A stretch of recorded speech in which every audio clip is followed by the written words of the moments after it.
जय बाबा स्वामी, जय आत्मेश्वर। हिमालय का समर्पण योग भाग 2 का आज 19वां दिवस है और हम हैं पृष्ठ क्रमांक 145 पर। गुरुदेव कहते हैं, एक दिन बाजार में एक घटना घटी। मुझे नया कुर्ता सिलवाने के लिए वह किसान मुझे एक कपड़े की दुकान में ले गया। वह एक लकड़ी की दुकान थी। वह स्वयं आई और कपड़ा दिखाया। मैंने उस लड़की को टेप लेकर यह कपड़ा इतना नाप, ऐसा कहा। उस काउंटर के इस ओर मैं था और दूसरी ओर वह लड़की थी। वह लड़की कपड़ा नापने के लिए काउंटर पर झुकी तो एक बंदूक की गोली उसकी दुकान में घुसी और वह जहाँ खड़ी थी वहीं घुसी। वह लड़की बोली, गुरुजी आप ही के कारण आज मैं बची। न आप मुझे कपड़ा नापने के लिए कहते और न मैं झुकती। मैं झुकी इसीलिए बच गई, अन्यथा आज इस गोली से मेरी मृत्यु निश्चित थी।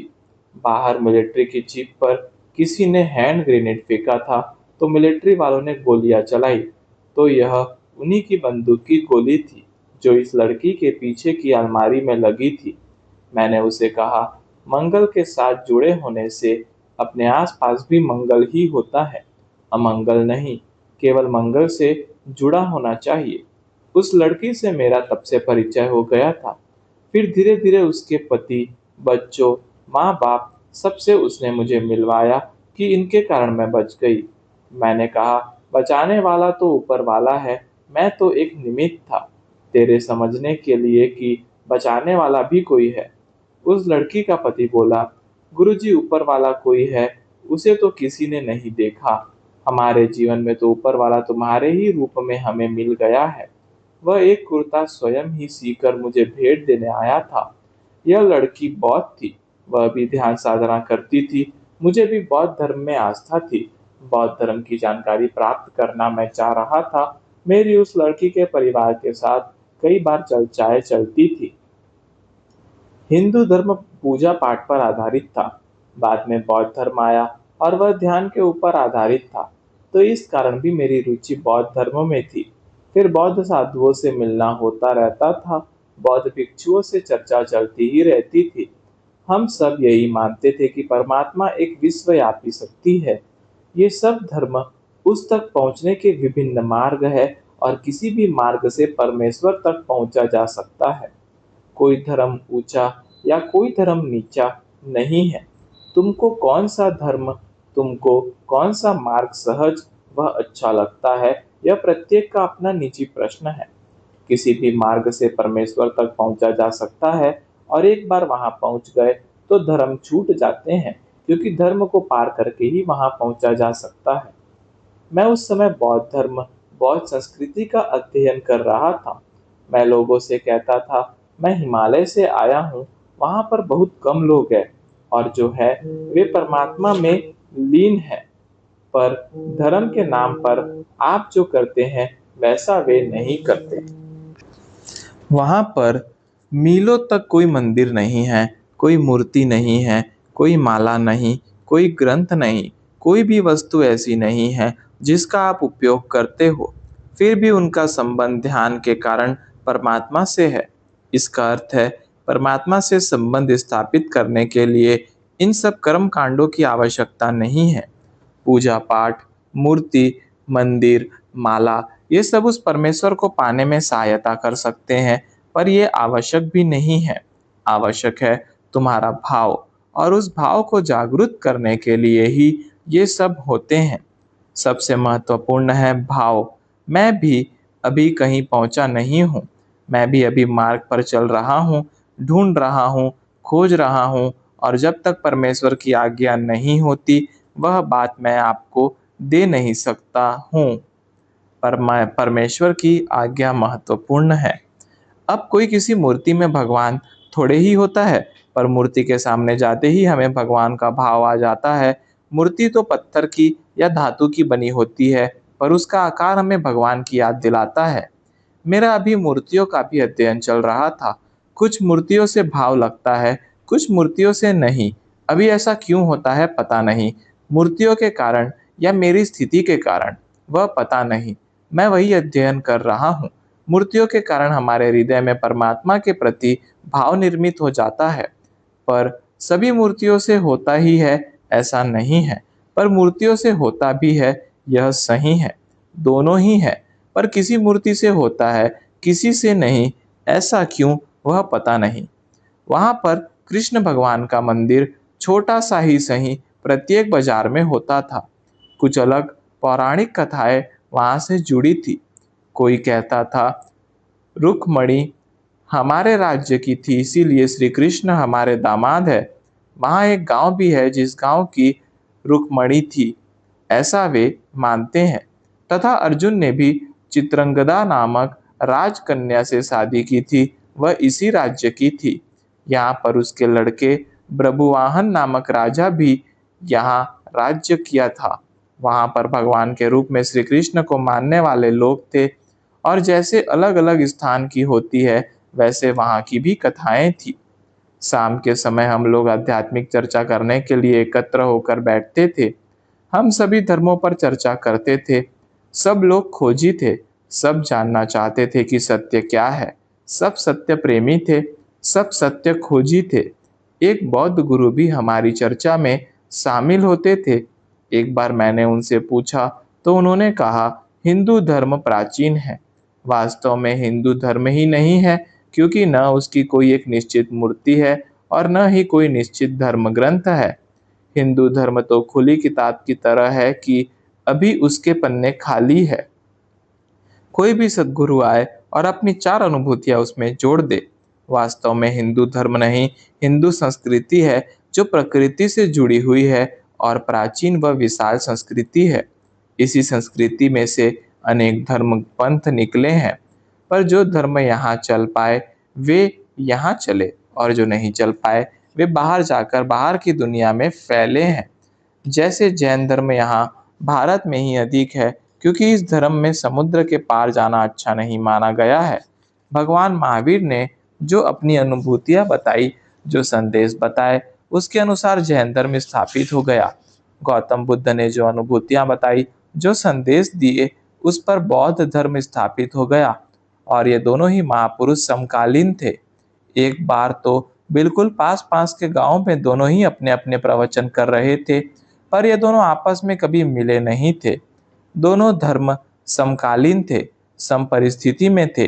दोनों ही धर्म ध्यान पर आधारित हैं, यह समानता दोनों में है। प्रत्येक महापुरुष अपनी अनुभूतियों के आधार पर अपने संदेश देता रहता है। वास्तव में वह स्वयं भी नहीं देता है, वह तो केवल अपना अस्तित्व परमात्मा में विलीन कर देता है।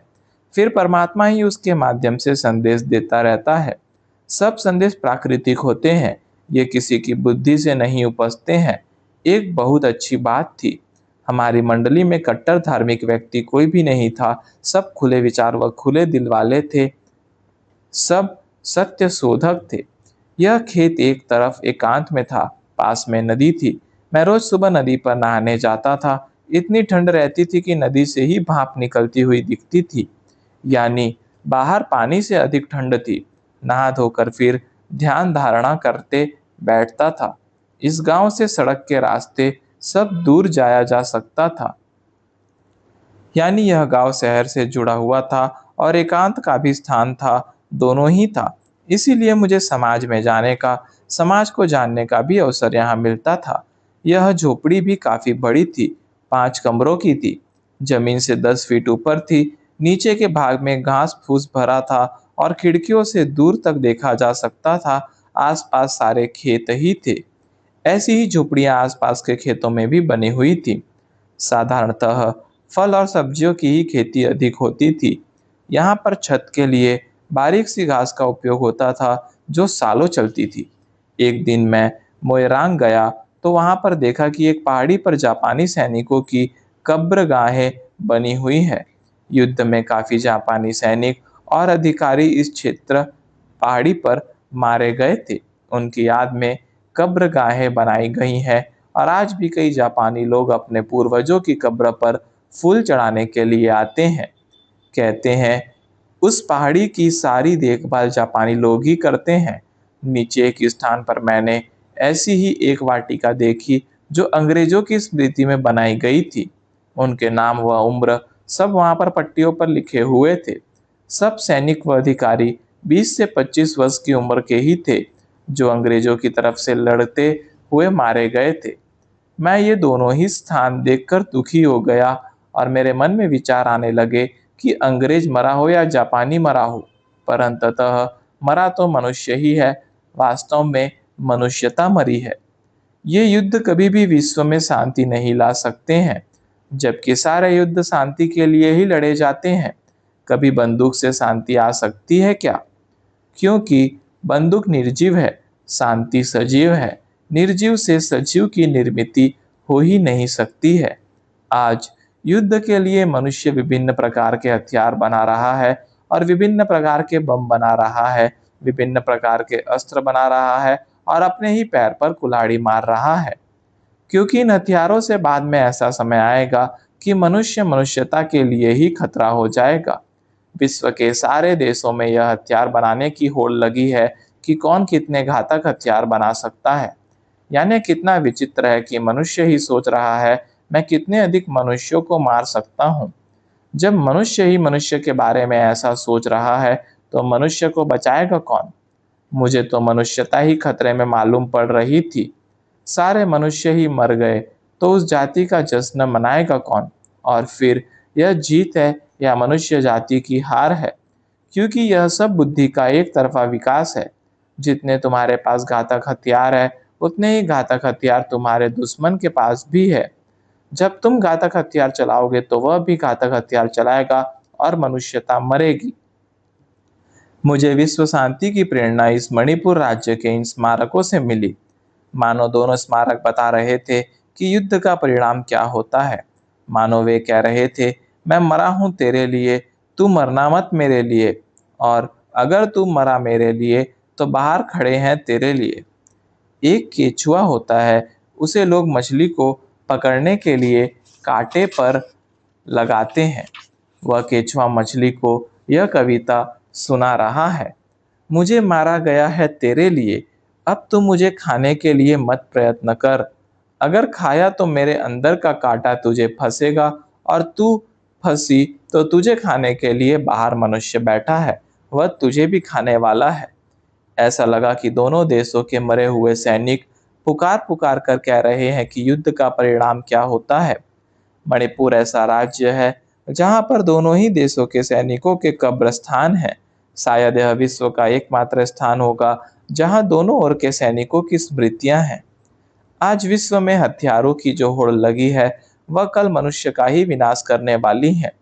प्रत्येक देश इन हथियारों पर इतना बड़ा खर्च करता है और किया गया सारा खर्च सुरक्षा व्यवस्था में किया है, ऐसा कहता है। क्या हथियारों से सुरक्षा संभव है? इन हथियारों से आज तक न कोई सुरक्षित हो पाया है और न हो पाएगा। अब कोई भी देश इस ओर कार्य नहीं कर रहा है। वास्तव में शांति के लिए तो एक पैसा भी खर्च नहीं कर रहे हैं, तो शांति आएगी कैसे? हाँ, विश्व शांति के नाम पर विश्व युद्ध अवश्य होते हैं। मनुष्यता को बचाने के लिए हथियार काम आ सकते हैं, यह एक मिथ्या धारणा है। मनुष्य सजीव है, श्रेष्ठ है, और हथियार कनिष्ठ है। तो कनिष्ठ कैसे श्रेष्ठ को सुरक्षा दे सकता है? कभी दे ही नहीं सकता है।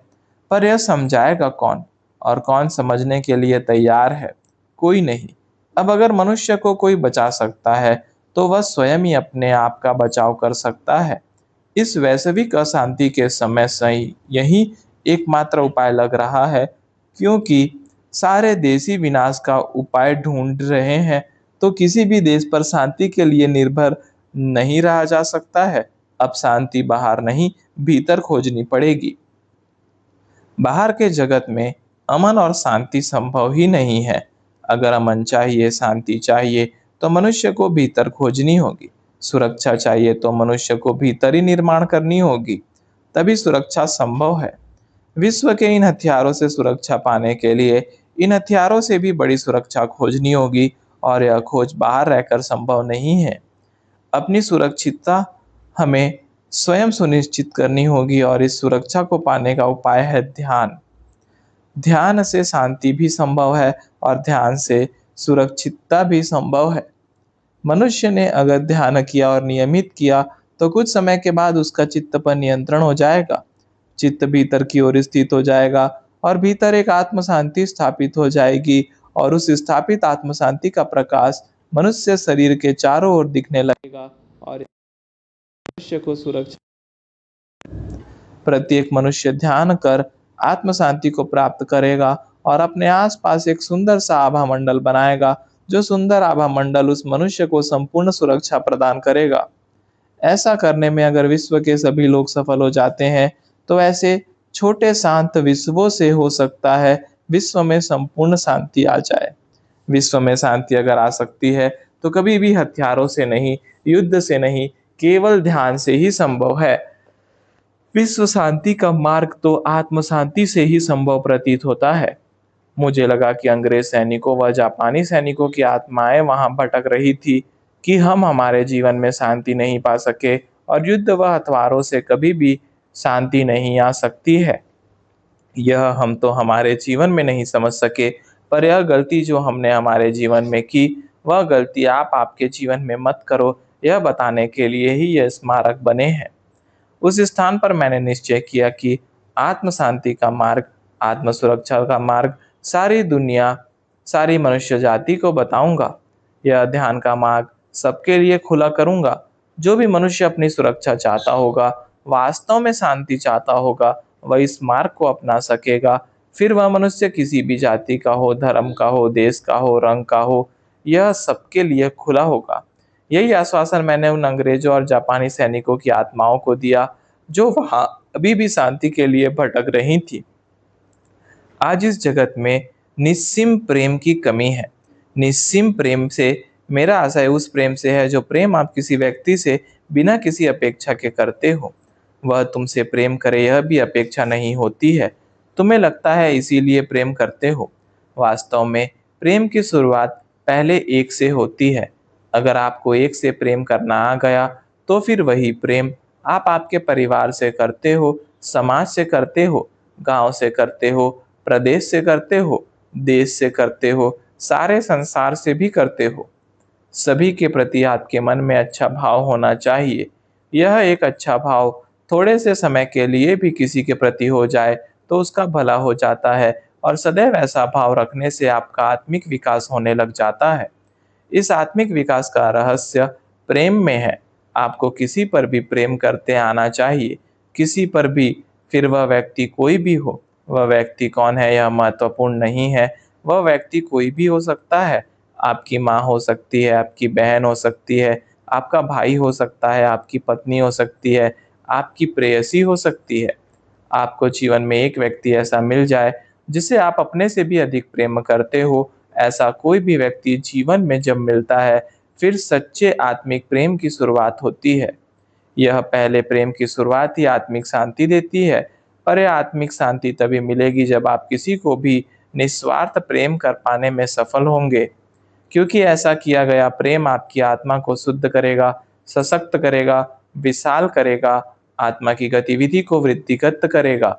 यह ठीक वैसा ही है जैसे हृदय के डॉक्टर मरीज से कहते हैं कि हृदय को श्रम करने का अभ्यास कराओ, तो ही वह कार्यरत रहेगा। यह प्रेम भी ठीक ऐसा ही है। आप जितना करोगे वह उतना ही आत्मा को कार्यरत करेगा। आत्मा कार्यरत होगी तो आपके प्रेम में सूक्ष्मता बढ़ेगी और सूक्ष्मता बढ़ेगी तो संवेदनशीलता भी बढ़ेगी।